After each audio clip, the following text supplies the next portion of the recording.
नमस्कार, मी सीमा शहाडे। तुम्हाला माहिती आहे का, सध्या लाखो लोक ब्रेन फॉगने त्रस्त आहेत आणि त्याची त्यांना जाणीवही नाहीये।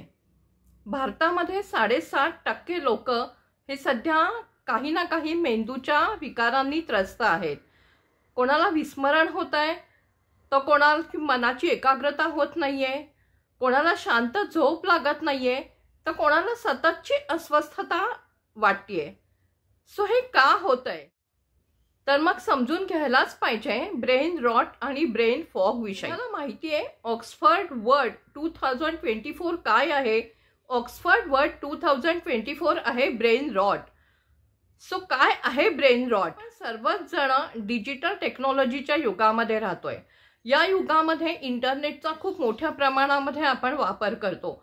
सातत्याने मोबाईल्स किंवा लॅपटॉप याच्या संपर्कामध्ये असतो आणि लॅपटॉप आणि मोबाईलच्या सातत्याने वापर करत असताना बेसिकली रेडिएशन्स जे आहेत, या रेडिएशन्सचा आपल्या शरीरावर मोठ्या प्रमाणामध्ये परिणाम होतो। आपली जी यंग जनरेशन आहे, म्हणजे शाळा कॉलेजमध्ये जाणारे जे मुलं मुली आहेत, हे खूप मोठ्या प्रमाणामध्ये ब्रेन रॉटचे शिकार होत आहेत। मोबाईल वापरत असताना, स्क्रोलिंग करत असताना अनावश्यक रील्स किंवा अनावश्यक व्हिडिओज जे आहेत ते सातत्याने बघितले जातात आणि अति उत्साहामध्ये याचा अति वापर झाल्याने बेसिकली मेंदूची जी मानसिक आणि बौद्धिक अवस्था असते त्याच्यामध्ये बिघाड होतो आणि यालाच म्हणतात ब्रेन रॉट। अति प्रमाणामध्ये मोबाईलचा, लॅपटॉपचा वापर करत राहिल्याने बेसिकली एक मानसिक थकवा येतो आणि हा मानसिक थकवा आल्यानंतर विचार करण्याची जी क्षमता आहे ती क्षमता कमी होते। सातत्याने मनामध्ये गोंधळ निर्माण होतो। निर्णय क्षमतेवर त्याचा परिणाम होतो। निर्णय क्षमता कमी होते। मूड स्विंग्स होतात। बिहेवियरल पॅटर्न्स बदलतात, म्हणजे आपल्याकडेच लक्ष केंद्रित करण्याकरता वागणुकीमध्ये काही वेगवेगळ्या ॲक्टिव्हिटीज केल्या जातात। प्रेरणाशक्ती कमी पडते, म्हणजे मोटिवेशन जे आपल्याला काम करायला एक मोटिवेशन लागत असतं ते मोटिवेशन सुद्धा कमी होतं। मनाची जी एकाग्रता असते ती मनाची एकाग्रता सुद्धा कमी होते। एवढंच नाही तर संवाद साधण्यामध्ये सुद्धा अडचणी निर्माण होतात। संभाषण कलेवर त्याचा परिणाम होऊ शकतो आणि इमोशनली इन्स्टॅबिलिटी येते, म्हणजेच भावनिक स्थिरता पण मनामध्ये राहत नाही आणि या सगळ्याचा एकंदरीत परिणाम प्रोडक्टिव्हिटीवर होतो। प्रोडक्टिव्ह कामं जी आपल्याकडनं व्हायला लागतात किंवा व्यक्तीकडनं व्हायला लागतात ती प्रोडक्टिव्ह कामं नीट होत नाही। रॉट ही जी टर्म आहे ही मेडिकली रेकॉग्नाइज होत नाही, म्हणजे वैद्यकीय दृष्टिकोनातनं जरी ही ओळखली जात नसली तरी ब्रेन रॉटचे जे परिणाम आहे हे परिणाम मात्र नक्कीच घातक आहेत आणि त्यामुळे मनामध्ये नक्कीच याच्याविषयी जागरूकता निर्माण होणे गरजेचं आहे। ब्रेन रॉट म्हणजे मेंदू सडणे आणि ब्रेन फॉग म्हणजे मेंदूवर धुके येणे। या दोन्ही टर्म्स ज्या आहेत, या दोन्ही टर्म्स ब्रेनशीच निगडीत आहेत, मेंदूशीच निगडीत आहेत आणि याची लक्षणं जी आहेत ही लक्षणं सारखीच आहेत, म्हणजे स्मरणशक्ती कमी होणे, एकाग्रता मनाची न होणे, सातत्याने अस्वस्थता निर्माण होणे, झोप शांत न लागणे। पण ब्रेन फॉगची कारणं मात्र खूप वेगळी आहेत। ब्रेन फॉग ही एक मेडिकल टर्म आहे आणि ब्रेन फॉग म्हणजे अनेक मेंदूच्या मध्ये झालेल्या बिघाडांच्या लक्षणांचा एक समूह, त्याला ब्रेन फॉग असं म्हटलं जातं। आणि ब्रेन फॉगची जी कारणं आहेत तर त्याच्यामध्ये एक तर सातत्याने निद्रानाश ज्या व्यक्तीचा होतो, म्हणजे सातत्याने झोप न लागणं, त्याच्यानंतर ब्लड शुगर लेव्हल्स लो असणं, अति मेडिसिनचा वापर किंवा अति औषधांचा वापर केला जाणं, पुअर न्यूट्रिशन म्हणजे शरीरामध्ये पोषकता कमी असणं, सातत्याचा स्ट्रेस किंवा ताणतणावाखाली एखादी व्यक्ती जेव्हा राहते तेव्हा ती ब्रेन फॉगच्या धोका त्या व्यक्तीला संभवला जातो।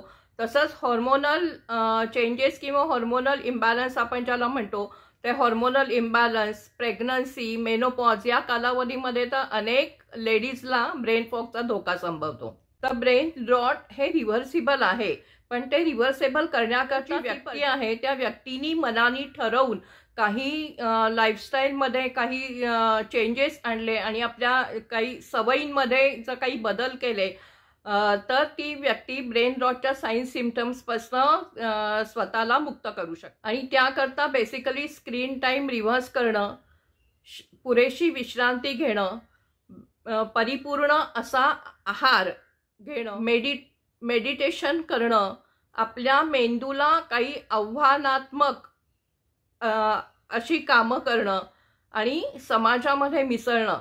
सो या गोष्टी केल्या तर ब्रेन रॉट हे आहे हे नक्कीच रिव्हर्सिबल आहे. ब्रेन फॉग मात्र रिव्हर्सिबल नाही आहे, पण ब्रेन फॉगपासून जेव्हा एखादी व्यक्ती त्रस्त होते तर तेव्हा त्याची मॅनेजमेंट किंवा त्याची जी काळजी आहे ती काळजी घेणं हे क्रमप्राप्त असतं. लक्षात न येऊन ती जर काळजी नाही घेतली तर मग अल्झायमर, डिमेन्शिया, डिप्रेशन अशा रोगांना सामोरं जावं. म्हणून ब्रेन फॉग काय किंवा ब्रेन रॉट काय, एकंदरीतच मनात जागरूकता निर्माण होऊन त्याविषयी पावलं उचलणं गरजेचं असतं. ब्रेन फॉग हे वेळीच जर आपण सावध नाही झालो तर त्याचा आपल्या पूर्ण आयुष्यावर विपरीत परिणाम होतो. मला सांगायला आनंद होतो आमच्याकडे याच्यावर सोल्युशन आहे.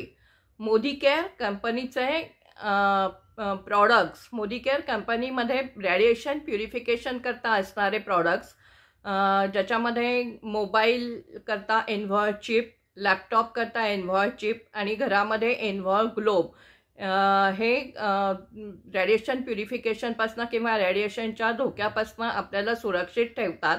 आणि त्याचबरोबर फूड सप्लिमेंट्समध्ये आमच्याकडे ब्रेन ॲक्टिव्ह, ब्राह्मी, नोनी गोल्ड, अश्वगंधा अशी बेस्ट फूड सप्लिमेंट्स आहेत जी या सगळ्या ब्रेन रॉट किंवा ब्रेन फॉगला प्रिव्हेंट करतील आणि मॅनेज करतील. एन्व्हॉय चिप किंवा एन्व्हॉय ग्लोब ही जी प्रॉडक्ट्स आहेत याची गरज का आहे हे समजून घेण्याकरता बेसिकली आपल्याला समजून घ्यायला पाहिजे. गेल्या 15 ते 20 वर्षामध्ये इलेक्ट्रोमॅग्नेटिक फील्डच्या सहवासामध्ये संपर्कामध्ये आपण सर्वच जण येतोय मोबाईल किंवा लॅपटॉपच्या निमित्ताने.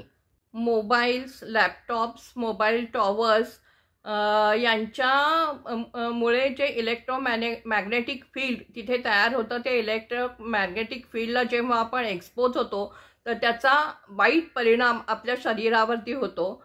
तर त्यामध्ये स्मरणशक्ती कमी, थकवा जाणवणे, प्रतिकारशक्ती कमी, सातत्याने डोकेदुखी, झोप कमी होणे किंवा झोप शांत न लागणे, हार्ट डिसीजचा मुलांमध्ये किंवा मुलींमध्ये, तरुण जोडप्यांमध्ये प्रॉडक्टिव्हिटी जी आहे ती प्रॉडक्टिव्हिटी कमी होते. दोघांमध्येही मेल्समध्ये स्पर्म काउंट कमी होतो आणि फिमेल्समध्ये सुद्धा प्रोडक्शनला प्रॉब्लेम येतो. आणि सर्वात जास्ती धोका हा तर खरं लहान मुलांना असतो. लहान मुलांच्या मेंदूला तर खूप मोठा धोका मोबाईल्सपासून असतो. ग्रोथवर त्याचा परिणाम होतो आणि लहान मुलांमध्ये सुद्धा ब्रेन ट्यूमर किंवा ब्रेन कॅन्सरचा धोका हा खूप मोठ्या प्रमाणामध्ये इलेक्ट्रोमॅग्नेटिक फील्डच्या सहवासात राहिल्याने निर्माण होतो. आपल्याला रेडिएशन तर कमी करता येत नाही. एक तर रेडिएशन आपल्या डोळ्यांना दिसत नाही आणि रेडिएशन आपल्याला कमी करता येत नाही कारण तो एक एनर्जीचा सोर्स आहे.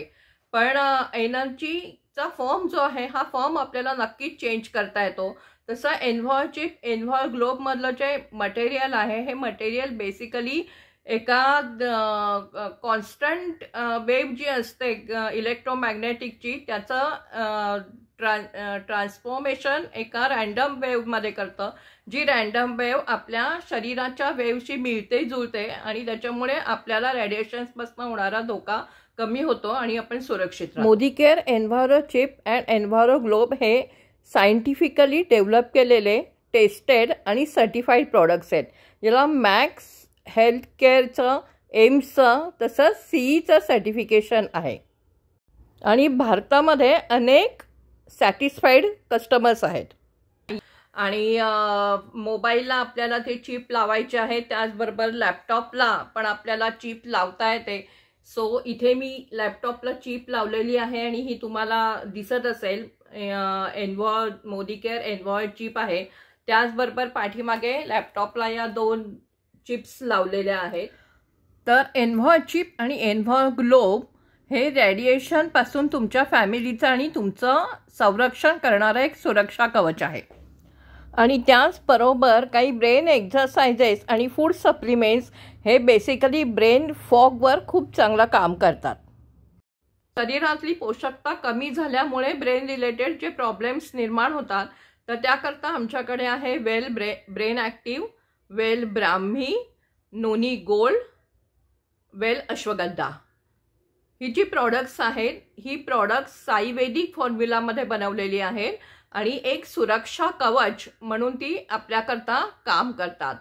ब्रेन ॲक्टिव्ह हे जे प्रॉडक्ट आहे या प्रॉडक्टमधली जे इन्ग्रेडियंट्स आहेत त्याच्यामध्ये आहे ब्राह्मी, रोजमेरी, जिंको बिलोबा आणि सोय लेसिटिन. मधलं ब्राह्मी जे आहे ते स्मरणशक्ती वाढवण्याचं काम करतं, विचारांमध्ये स्पष्टता आणण्याचं काम करतं. रोजमेरीमुळे ऑक्सिजन आणि पोषक तत्व ही मेंदूपर्यंत पोहोचवली जातात. जिंको बिलोबामुळे वाढत्या वयामध्ये जो मेमरी लॉस होतो म्हणजे वाढत्या वयामध्ये जी स्मरणशक्ती कमी होते त्याच्यावर जिंको बिलोबा चांगलं काम. बरोबर डोकेदुखीवर जिंको बिलोबा खूप उपयुक्त आहे. हे न्यूरो ट्रान्समीटरचं काम करतं म्हणजे जे संदेश जातात मेंदूपासून शरीरामध्ये ते संदेश जाण्याकरता जे कनेक्टर्स आपल्या शरीरामध्ये असतात न्यूरो कनेक्टर्स तर त्याला उत्तेजना देण्याचं काम सोय लेसिटिन करतं, त्याला स्टिम्युलेट करण्याचं काम सोय लेसिटिन करतं. 12 वर्षापासून पुढे कोणीही आपल्या आहारामध्ये ब्रेन ॲक्टिव्हचा समावेश जेव्हा करतं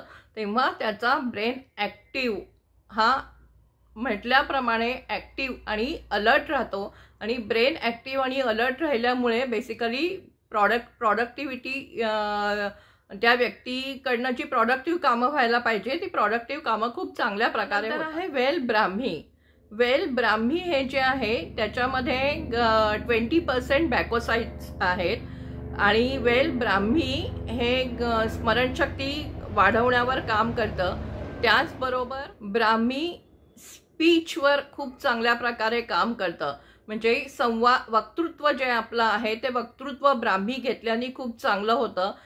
हजारो वर्षांपूर्वी आपल्याकडे जेव्हा गुरुकुल पद्धत होती शिक्षणाकरता तेव्हा गुरुकुल पद्धतीमध्ये सर्व शिष्यांना सकाळी दिवसाची सुरुवात करायच्या आधी ब्राह्मी दिलं जायचं. आता जे लेटेस्ट संशोधन झालेलं आहे त्या संशोधनामध्ये असंही समजलं आहे की ब्राह्मी थायरॉइड करता खूप उपयुक्त आहे.